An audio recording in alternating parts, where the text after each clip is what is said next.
Seorang lelaki dijatuhi hukuman penjara 10 bulan oleh Mahkamah Session Miri di Sarawak pada Rabu atas pertuduhan memuat naik komen jelik melampau dan menyinggung sensitiviti agama Islam berhubung pemergian Allahyarham Tun Abdullah Ahmad Badawi tahun lalu.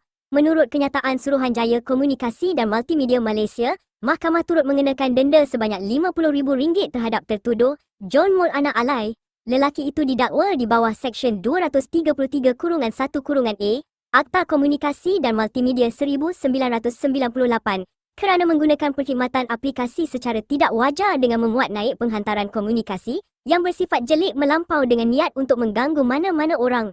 Dia selaku pentadbir akaun Facebook Batul Sai telah memuat naik komen yang mencerca dan penghinaan terhadap ayat suci Al-Quran serta Allahyarham Tun Abdullah Ahmad Badawi pada hantaran Facebook Astro Awani berkaitan berita pemergian Perdana Menteri kelima itu. MCMC turut mengingatkan orang ramai supaya menggunakan media sosial secara berhemah, bertanggungjawab dan mematuhi undang-undang yang berkuat kuasa.